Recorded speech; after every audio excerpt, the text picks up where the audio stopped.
Hello everyone, हमारी YouTube channel पर आपका हार्दिक स्वागत है। आगे बढ़ने से पहले चैनल को सब्सक्राइब अवश्य कर लेंगे और बेल आइकन जरूर प्रेस कर लेंगे ताकि डेली अपडेट मिल सकेंगे। आइए आज की वीडियो को क्रमानुसार विस्तार पूर्वक समझते हैं। बिल्कुल। और आज का जो हमारा विषय है वो सच में बहुत ही दिलचस्प होने वाला है। हाँ, तो आज 30 अप्रैल 2026 है और फाइनली इसी महीने जिस चीज का इंतजार था वो पूरी तरह से सच हो चुकी है। कल्पना कीजिए कि आप एक चमचमाते हुए नए हाईवे पर गाड़ी चला रहे हैं। चारों तरफ सिर्फ खेत हैं, कोई ट्रैफिक जैम नहीं है, कोई लाल बत्ती नहीं। क्या बात है। और फिर अचानक सामने की सड़क का एक 3.5 किलोमीटर का हिस्सा एक सक्रिय सैन्य अड्डे में बदल जाता है। मतलब आसमान से सीधे लड़ाकू विमान उतरने लगते हैं। किसी हॉलीवुड फिल्म का दृश्य लगता है ना? हाँ बिल्कुल, किसी एक्शन फिल्म जैसा लगता है। लेकिन ये कोई फिल्म नहीं है। आज के इस विस्तृत चर्चा में हम उत्तर प्रदेश के उस बुनियादी ढांचे का विश्लेषण कर रहे हैं जो अब एक हकीकत है। हम बात कर रहे हैं गंगा एक्सप्रेसवे की। एकदम सही। ये सिर्फ डामर और कंक्रीट से बनी कोई सड़क नहीं है, बल्कि ये वो मुख्य इंजन है जिससे राज्य की अर्थव्यवस्था को $1 ट्रिलियन के जादुई आंकड़े तक पहुंचाने के लिए डिजाइन किया गया है। चलिए इसे थोड़ा विस्तार से समझते हैं। देखिए, इस विषय की गहराई में जाने से पहले हमें ये समझना होगा कि आधुनिक इंफ्रास्ट्रक्चर केवल एक पॉइंट से दूसरे पॉइंट तक जाने का रास्ता नहीं होता। हमारे पास आज जिन दस्तावेजों और शोध रिपोर्टों का ढेर है वे स्पष्ट रूप से दिखाते हैं कि कैसे एक सही इंजीनियरिंग प्रोजेक्ट किसी राज्य का आर्थिक, सामाजिक और रणनीतिक भूगोल पूरी तरह से पलट सकता है। बिल्कुल। यहाँ सबसे आकर्षक बात यह है कि गंगा एक्सप्रेसवे इस बात का एक शानदार उदाहरण है कि विकास की गति कैसे तय की जाती है। और गति की बात करें तो इस परियोजना की जो टाइमलाइन है वो अपने आप में एक रहस्य जैसी लगती है मुझे। हाँ वो तो है। मेरे पास जो नोट्स है उनके अनुसार ग्रेटर नोएडा से बलिया तक एक्सप्रेसवे बनाने का विचार पहली बार 2007 में आया था। जी, 2007 में। लेकिन उसके बाद 1 दशक से ज्यादा समय तक कुछ नहीं हुआ। फाइलें धूल खाती रहीं। फिर अचानक 2019 में इस फाइल पर से धूल साफ की जाती है और देखते ही देखते ये प्रोजेक्ट रॉकेट की रफ्तार पकड़ लेता है। बिल्कुल, और यही इसका सबसे रोचक पहलू है। मेरा मतलब है कि भूमि अधिग्रहण जो भारत में सबसे टेढ़ी खीर माना जाता है वो इतनी तेजी से कैसे हो गया? ये एक बहुत ही महत्वपूर्ण बिंदु है। भारत में मेगा प्रोजेक्ट्स अक्सर जमीन के पचड़े में दशकों तक फंसे रहते हैं। हाँ, कोर्ट केस चलते रहते हैं। बिल्कुल, लेकिन यहाँ प्रशासन ने एक अलग ही स्तर की कार्यकुशलता दिखाई। 2019 से 2021 के बीच इस परियोजना के लिए 6,500 हेक्टेयर से अधिक भूमि का अधिग्रहण किया गया। 6,500 हेक्टेयर? हाँ, जो कि कुल आवश्यकता का लगभग 93% था। और ये रातों रात नहीं हुआ। इसके लिए किसानों के साथ सीधा संवाद किया गया, एक पारदर्शी मुआवजा प्रणाली बनाई गई और प्रशासनिक विकेंद्रीकरण का सहारा लिया गया। मतलब पावर को नीचे के स्तर तक बांटा गया। एकदम सही। जब जमीन का ये शुरुआती बैरियर टूट गया तब जाके इस पूरे प्रोजेक्ट का जो अर्थशास्त्र है वो आकार ले पाया। और ये अर्थशास्त्र कोई छोटा मोटा नहीं है। जब हम इसके निर्माण और जमीन की लागत को मिलाते हैं तो ये आंकड़ा हजारों करोड़ों में जाता है। तकनीकी रूप से बताऊं तो निर्माण लागत लगभग 36,230 करोड़ रुपए है। बाप रे। और भूमि अधिग्रहण पर 9,500 करोड़ रुपए का निवेश हुआ है। तो कुल मिलाकर ही 45,000 करोड़ से ऊपर का दाव है। बहुत बड़ा दाव है। लेकिन जो बात इसे भारत के सबसे कैपिटल एफिशिएंट मेगा प्रोजेक्ट्स में से एक बनाती है वह है इसका वित्तीय ढांचा। इसे पूरी तरह से DBFOT मॉडल पर खड़ा किया गया है। अच्छा, DBFOT मतलब design, build, finance, operate, transfer. हाँ बिल्कुल। अगर इसे हम आसान भाषा में समझें तो क्या हम कह सकते हैं कि ये एक विशाल ग्रुप प्रोजेक्ट या हाउसिंग सोसाइटी बनाने जैसा है? जी। जहां जमीन तो सरकार ने दे दी, लेकिन अब नक्शा बनाने, पैसा लगाने, ईंटें जोड़ने और अगले कुछ दशकों तक टोल वसूलने का सारा काम किसी और को करना है। हाँ, ये एनालॉजी काफी हद तक सही है। लेकिन मेरा सवाल ये है कि सरकार खुद क्यों नहीं बना रही? क्या ये सिर्फ अपनी जिम्मेदारी से पल्ला झाड़ना नहीं है? मैं इसे पल्ला झाड़ना नहीं कहूंगी, बल्कि ये रिस्क का सही प्रबंधन है। अच्छा, कैसे? देखिए, किसी भी एक राज्य सरकार के खजाने पर अचानक से 45,000 करोड़ रुपए का बोझ डालना अर्थव्यवस्था को अस्थिर कर सकता है।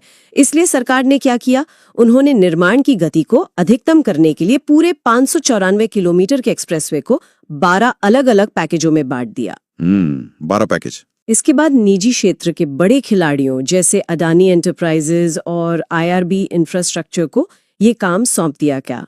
अब डिजाइन और बिल्ड एक ही कंपनी कर रही है, जिसका मतलब है कि लाल फीताशाही के कारण जो देरी होती है वो खत्म हो गई। यानी जो बना रहा है वही पैसा भी लगा रहा है, इसलिए उसे जल्दी काम पूरा करने की ज्यादा जल्दी है। ठीक यही बात है। और इस मॉडल की सफलता का सबसे बड़ा प्रमाण है पीएनबी का इस परियोजना से जुड़ना। Punjab national bank. हाँ, जब पीएनबी जैसा बड़ा बैंक किसी एक प्रोजेक्ट के लिए 5,100 करोड़ रुपए का भारी भरकम ऋण स्वीकृत करता है, तो वो ये प्रमाणित करता है कि संस्थागत स्तर पर इस प्रोजेक्ट के वित्तीय ढांचे पर अटूट विश्वास है। मतलब उन्हें पता है कि पैसा डूबने वाला नहीं है। बिल्कुल, बैंक को पूरा यकीन है कि ये एक्सप्रेसवे भारी मात्रा में ट्रैफिक आकर्षित करेगा, टोल इकट्ठा करेगा और उनका पैसा ब्याज सहित सुरक्षित वापस आ जाएगा। यह वित्तीय ढांचा तो वाकई बहुत मजबूत है, लेकिन अगर कोई निजी कंपनी इतना पैसा लगा रही है तो उन्हें एक ऐसा रास्ता चाहिए जहां गाड़ियां बिना किसी रुकावट के तेज रफ्तार से दौड़ सकें। हाँ, जाहिर सी बात है। ताकि टोल का पैसा लगातार आता रहे। शायद यही कारण है कि इसे ग्रीनफील्ड मार्ग के रूप में डिजाइन किया गया है। लेकिन एक आम इंसान के नजरिए से ग्रीनफील्ड और एक सामान्य हाईवे को चौड़ा करने में असल में क्या फर्क होता है? मैं समझाती हूँ। अगर आप किसी पुरानी सड़क, जिसे ब्राउन फील्ड कहते हैं, उसे चौड़ा करते हैं तो आपको रास्ते में आने वाले हजारों घरों, दुकानों और पुरानी पाइपलाइनों को हटाना पड़ता है। हाँ, और उसमें बहुत विरोध भी होता है। बिल्कुल, इसमें बरसों लग जाते हैं और कानूनी विवाद खड़े होते हैं। ग्रीन फील्ड का सीधा सा अर्थ है एक खाली कैनवस पर नई लकीर खींचना। मतलब बिल्कुल स्क्रैच से शुरू करना। हाँ, ये एक्सप्रेसवे पश्चिमी यूपी के मेरठ में बिजौली गांव से शुरू होके पूर्वी जिलों को पार करते हुए प्रयागराज के जिदापुर दांडू तक जाता है। हाँ, ये पूरे 594 किलोमीटर का रास्ता मौजूदा घनी बस्तियों को पूरी तरह बाईपास करता है। अच्छा, इसलिए इतनी जल्दी बन पाया। हाँ, और इसी वजह से ये एक विश्व स्तरीय तकनीकी वास्तुकला हासिल कर पाया है। और इसी खाली कैनवस का फायदा उठाते हुए जी। इसमें 120 मीटर का राइट ऑफ वे रखा गया है। जी, 120 मीटर। जहां तक मुझे समझ आता है, इसका मतलब है कि सड़क के दोनों तरफ इतनी अतिरिक्त जगह छोड़ी गई है कि भविष्य में इसे आसानी से 8 लेन तक बढ़ाया जा सके। एकदम सही समझे आप। और 120 किलोमीटर प्रति घंटे की डिजाइन स्पीड भी इसी वजह से संभव है। लेकिन यहाँ एक व्यावहारिक सवाल उठता है। क्या? अगर आप खेतों और गांवों के बीच से इतनी बड़ी तेज रफ्तार वाली दीवार निकाल देंगे तो जो किसान उस सड़क के दोनों तरफ रहते हैं उनका जीवन तो कट जाएगा ना। मतलब वो अपने ही खेत के दूसरे हिस्से तक कैसे जाएंगे? ये इंफ्रास्ट्रक्चर डिजाइन में हमेशा से सबसे बड़ी चुनौती होती है। राष्ट्रीय गति को बनाए रखते हुए स्थानीय जीवन को कैसे न रुकने दिया जाए। हाँ, क्योंकि लोग तो वहां रोज रहते हैं। यहीं पर इंजीनियरिंग की असली समझ काम आती है। इसे पूरी तरह से एक्सेस कंट्रोल रखा गया है, लेकिन पूरे मार्ग में 381 अंडरपास बनाए गए हैं। 381 अंडरपास, ये तो बहुत बड़ा नंबर है। हाँ, और इसके साथ ही 28 फ्लाईओवर्स और 14 बड़े पुल हैं। अगर आप गणित लगाएं तो हर 1.5 किलोमीटर पर स्थानीय लोगों, उनके ट्रैक्टरों और मवेशियों के सुरक्षित आर पार जाने के लिए एक रास्ता मौजूद है। यह एक पारगम्य यानी पोरस ढांचा है, कोई बर्लिन की दीवार नहीं है। ये बहुत अच्छी बात कही आपने। और जब बात पुलों की आती है तो मैं उन नदियों वाले हिस्सों को लेकर बहुत उत्सुक हूँ। हाँ, नदियां तो है इस मार्ग में। रिपोर्ट में लिखा है कि गंगा नदी पर 1 किलोमीटर लंबा पुल और रामगंगा पर 720 मीटर का पुल बना है। दस्तावेजों में एक बहुत ही भारी भरकम शब्द का इस्तेमाल हुआ है, प्री स्ट्रेस्ड कैंटिलीवर पियर कैप्स। जी, प्री स्ट्रेस्ड कैंटिलीवर पियर कैप्स। अब एक सिविल इंजीनियर तो इसे समझ जाएगा, लेकिन हमारे दर्शकों की सामान्य समझ के लिए ये तकनीक क्या है और क्यों जरूरी है? चलिए इसे एक एनालॉजी से समझते हैं। कल्पना कीजिए कि आप पानी के ऊपर एक पुल बना रहे हैं। ठीक है। पुराने तरीके में आपको पानी के बहाव के बीच हर कुछ मीटर पर बहुत सारे खंभे या पिलर खड़े करने पड़ते। इससे न सिर्फ नदी का प्राकृतिक बहाव रुकता है, बल्कि जलीय जीवों को भी नुकसान होता है। हाँ, वो तो है। कैंटिलीवर तकनीक एक सीसॉ या तराजू की तरह काम करती है। एक मजबूत मुख्य खंभा होता है और उसके दोनों तरफ संतुलन बनाते हुए बाहें फैली होती हैं। अच्छा, मतलब खंभे कम लगाने पड़ते हैं? बिल्कुल। इससे 2 खंभों के बीच की दूरी, जिसे स्पैन कहते हैं, वो बहुत ज्यादा बढ़ जाती है। यहाँ 60 मीटर तक का स्पैन रखा गया है। इसका नतीजा ये है कि नदी के इकोसिस्टम को न्यूनतम नुकसान होता है और बाढ़ के समय पुल के नीचे पानी के फंसने का खतरा भी नहीं रहता। यह सच में कमाल का विचार है। अब इस पूरे इंजीनियरिंग का अंतिम परिणाम क्या है? यात्रा के समय में भारी कमी? सबसे बड़ा फायदा तो वही है। मेरठ से प्रयागराज जाने में जो पहले 12 घंटे लगते थे, वो अब सीधे आधा होकर 6 से 7 घंटे रह गया है। जी बिल्कुल। लेकिन टोल के आंकड़े देखकर कुछ लोग चौंक सकते हैं। कार के लिए ये लगभग 1515 रुपए है और भारी कमर्शियल ट्रकों के लिए लगभग 4840 रुपए है। थोड़ा महंगा लग सकता है सुनने में। पहली नजर में तो लगता ही है, लेकिन अगर इसे थोड़ा गहराई से सोचें तो क्या ये एक premium fast track conveyor belt की तरह नहीं है? आप ऐसा कह सकते हैं। कार जैसा काम करता है, जहां वन टोलिंग प्रणाली है। आप बस हाईवे पर चढ़ते हैं और आपको हर जिले के बॉर्डर पर रुककर टोल नहीं देना पड़ता। ये बंस टोलिंग या क्लोज टोलिंग सिस्टम लॉजिस्टिक्स की दुनिया में एक बहुत बड़ी क्रांति है। आप सिर्फ उसी दूरी का भुगतान करते हैं जितनी आप तय करते हैं। और आपने जो सवाल उठाया कि क्या ये महंगा है, देखिए वाणिज्यिक ट्रकों के लिए समय ही पैसा है। जब एक ट्रक बिना गियर बदले, बिना बार बार ब्रेक लगाए लगातार 100 की स्पीड पर चलता है तो ईंधन की भारी बचत होती है। हाँ, माइलेज बहुत अच्छा मिलता है। बिल्कुल। और इस एक्सप्रेसवे पर 9 प्रमुख पब्लिक यूटिलिटी कॉम्प्लेक्स हैं, जहां ई चार्जिंग, ट्रकों के लिए सुरक्षित पार्किंग और ट्रॉमा सेंटर हैं। मतलब पूरी सुविधा है। हाँ, सप्लाई चेन की भाषा में इसे जस्ट इन टाइम लॉजिस्टिक्स कहते हैं। जब माल समय पर पहुंचता है तो कंपनियों को बड़े बड़े गोदामों में सामान डंप करके नहीं रखना पड़ता।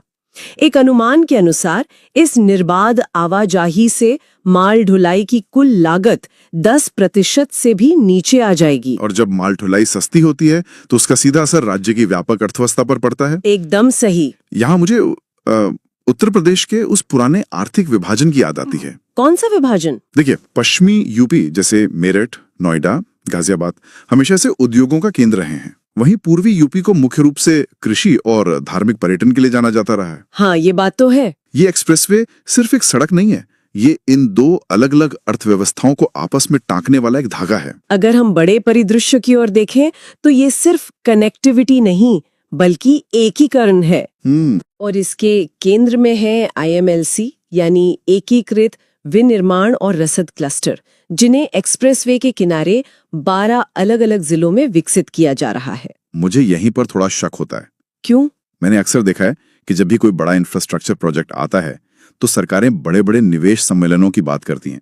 रिपोर्ट कह रही है कि इन क्लस्टर्स के लिए 46,660 करोड़ रुपए के नए निवेश प्रस्ताव आए हैं। जी बिल्कुल आए हैं। क्या ये सिर्फ कागजों पर दस्तखत किए गए MOUs हैं जो कभी जमीन पर नहीं उतरते, या इस बार कहानी कुछ अलग है? मैं कहूंगी कि आपका ये संशय बिल्कुल स्वाभाविक है, क्योंकि इतिहास में ऐसा कई बार हुआ है। लेकिन यहाँ कहानी इसलिए अलग है क्योंकि अब निवेश हवा में नहीं बल्कि एक ठोस रसद नेटवर्क के इर्द गिर्द आ रहा है। मतलब उन्हें रोड दिख रही है बनी हुई? हाँ, जब किसी कंपनी को पता होता है कि उसका कारखाना एक ऐसे एक्सप्रेसवे के मुहाने पर है जहां से माल कुछ ही घंटों में सीधे बंदरगाहों या दिल्ली के बाजारों तक पहुंच सकता है, तो वो निवेश हकीकत में बदलता है। लॉजिकल है। इसे ODOP यानी वन डिस्ट्रिक्ट वन प्रोडक्ट योजना से जोड़ के देखें। अच्छा। मेरठ का 529 एकड़ का क्लस्टर वहां के मशहूर खेल उत्पादों के निर्यात को पंख लगाएगा। मेरठ के बैट तो वैसे भी बहुत फेमस है। बिल्कुल। संभल में 591 एकड़ में सिर्फ एग्रो प्रोसेसिंग और डेयरी उद्योग विकसित हो रहा है।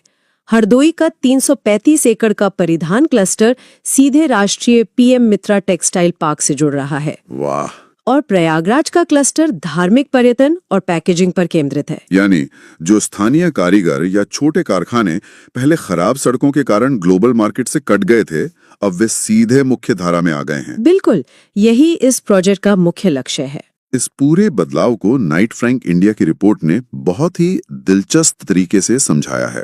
उन्होंने इस विकास को 3 स्पष्ट चरणों में बांटा है। हाँ, नाइट फ्रैंक का विश्लेषण इस बात की पुष्टि करता है कि रियल एस्टेट और शहरीकरण किसी हाईवे के इर्द गिर्द कैसे विकसित होते हैं।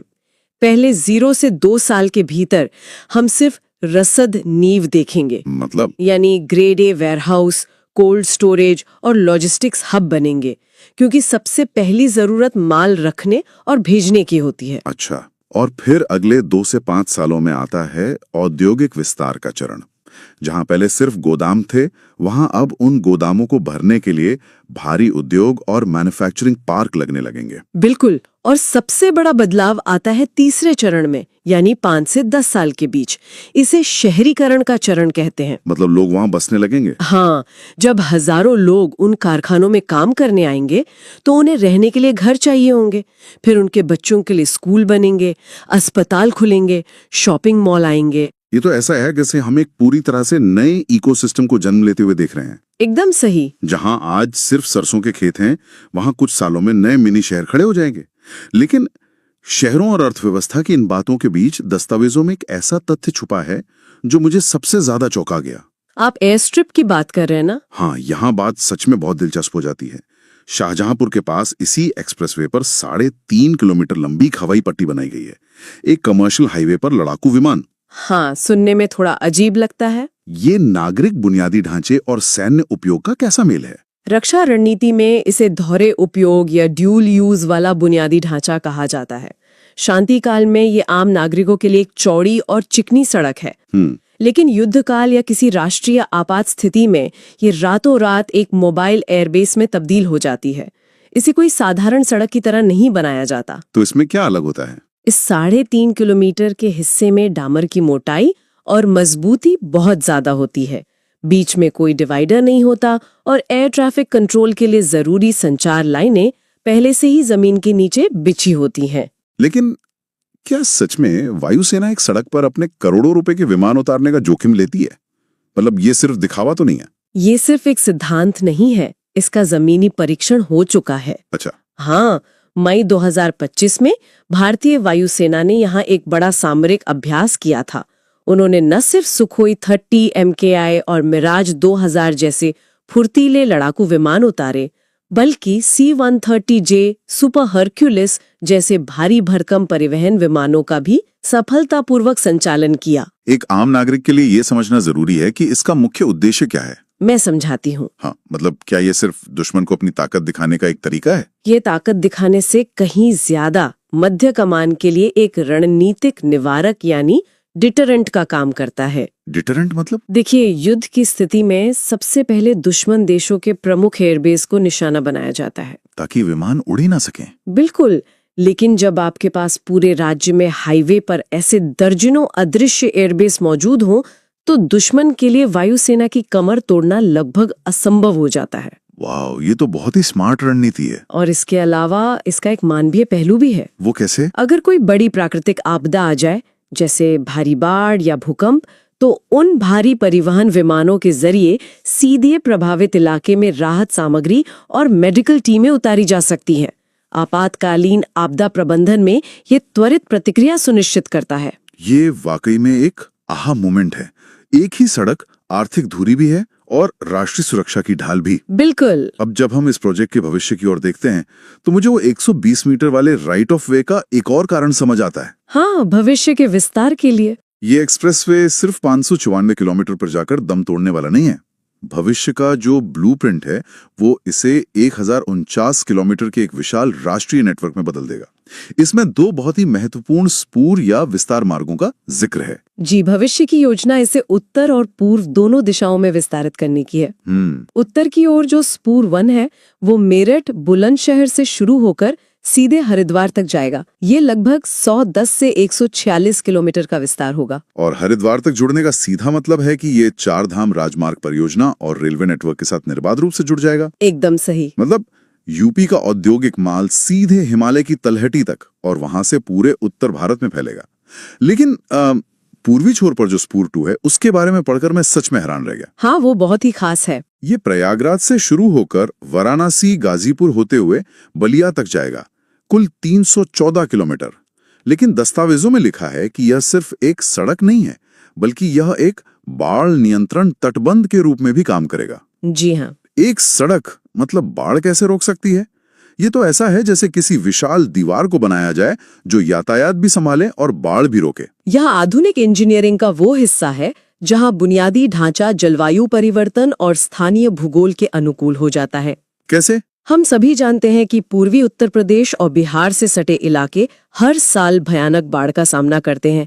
जब एक हाईवे को जमीन से काफी ऊंचाई पर यानी एलिवेटेड रूप में बनाया जाता है तो उसके नीचे का आधार एक विशाल दीवार की तरह काम करता है। अच्छा, इसे विशेष रूप से इस तरह डिजाइन किया जा रहा है कि इसमें पानी की निकासी के लिए नियंत्रित गेट्स या कल्वर्ट्स हों। तो इसका मतलब है कि जब नदियों का जलस्तर बढ़ेगा तो ये ऊंचा हाईवे पानी को अचानक खेतों और गांवों में घुसने से एक बांध की तरह रोकेगा। बिल्कुल, ये पानी के बहाव को धीमा करेगा और उसे नियंत्रित दिशा में मोड़ेगा।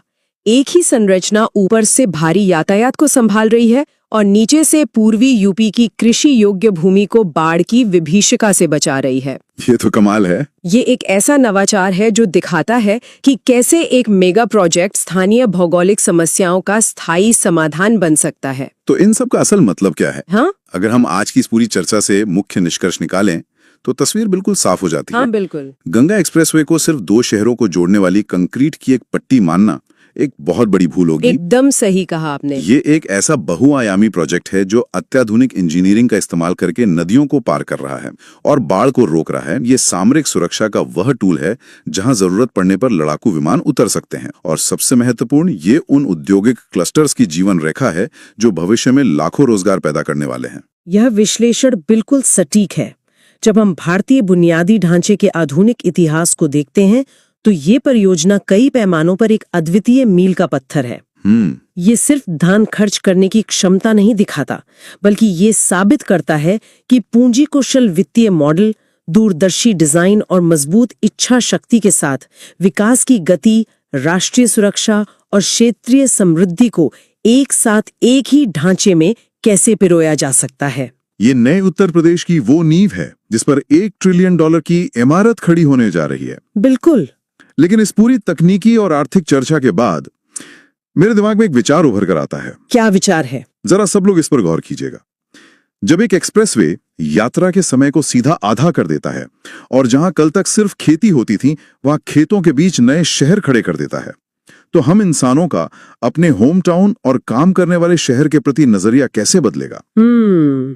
ये सोचने वाली बात है। जब पूरा का पूरा राज्य एक कनेक्टेड पड़ोस जैसा महसूस होने लगे, जहां सुबह आप 300 किलोमीटर दूर काम पर जाकर शाम को अपने पैतृक घर लौट सकें, तो क्या भविष्य में बेहतर जीवन के लिए बड़े शहरों की ओर होने वाले पलायन या माइग्रेशन का अर्थ पूरी तरह से बदल नहीं जाएगा? क्या हमारा होम टाउन ही हमारा मेट्रो सिटी नहीं बन जाएगा? इस पर जरूर सोचिएगा। इसी विचार के साथ हम आज की इस विस्तृत चर्चा को यहीं विराम देते हैं।